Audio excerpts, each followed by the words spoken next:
Hi, so today Karen Townsend has been giving her evidence in the Thirlwell inquiry in the case of Lucy Letby, and this is the third senior staff member, management member on that unit who's now come out and said the same thing.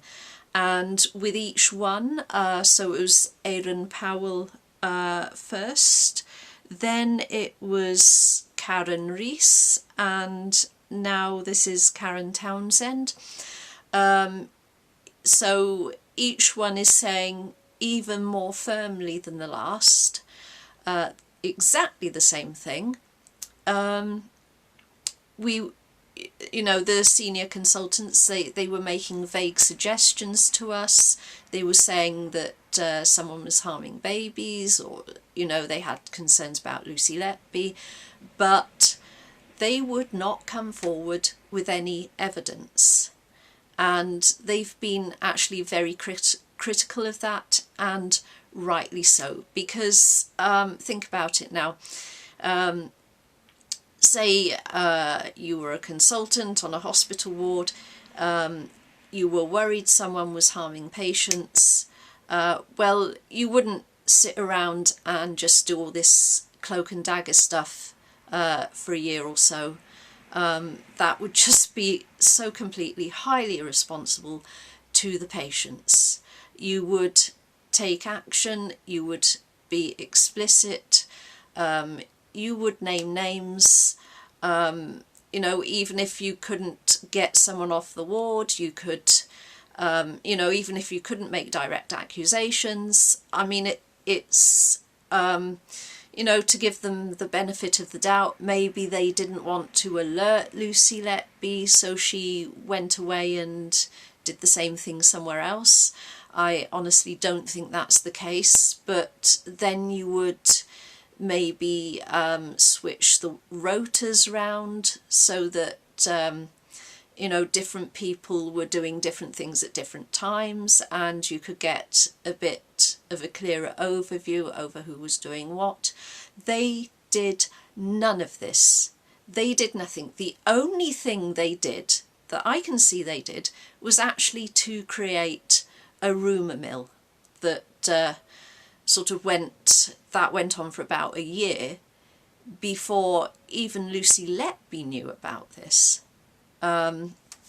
So this does make me wonder, because some people have said, if she'd just left, she'd have been all right, but because she insisted on sticking it out because it was her job, and these consultants, Jayaram and Breary, had it in for her, that she ended up in prison because she didn't just leave. And I'm actually going to question that. Was it a case of people with a vendetta against Lucy Letby? Because it's been put forward that she wasn't popular with the consultants for saying things as they were and for being a whistleblower, but I haven't seen too much actually on this. Plenty of other details about how she interacted have come out, but not particularly. No one's really mentioned that she was critical to anyone's face or about any of the consultants. So if that is the case, and she did complain about conditions, I'd love to hear about it, because obviously it's important that we kind of get everything in perspective now, because I would say not only have we, the public, have been misinformed about what's been going on here, we've actually been disinformed. So I don't know if she did whistleblow and make herself unpopular in some way, but if she had actually made herself unpopular, then I think the efforts to get her removed or to make her life difficult, all right, her life was being made difficult, but she was unaware of it until quite late on in the process. But I think those efforts would have been much more open and much more apparent. So there would have been, you know, snide comments, name calling, maybe not being informed of things that were happening. You know, maybe there was some training going on that she wasn't told about and expected to know about. None of that seems to have happened. And if you're trying to, you know, bully someone out of a post, you'd normally get some, at least some open hostility. There seems to have been none of that. This seems to have been completely two-faced. So I wonder, I really do wonder, if instead of being, you know, the consultants concerned attempting to bully her out, whether she was actually going to prison all along. So from an early stage, this whole scenario was being set up and she was being manoeuvred into that position, you know, over the course of the year.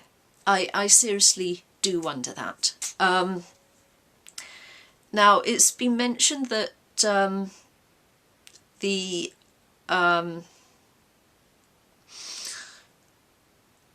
hospital had some money problems. Obviously an NH hospital is always going to have some money problems, so I wonder if that could be at the bottom of it. I think some parents were going to sue or something.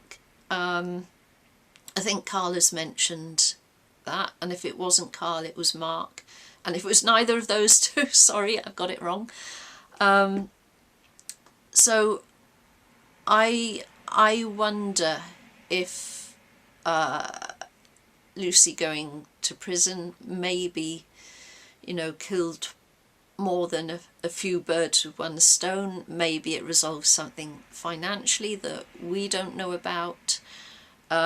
Maybe it took the heat off someone else.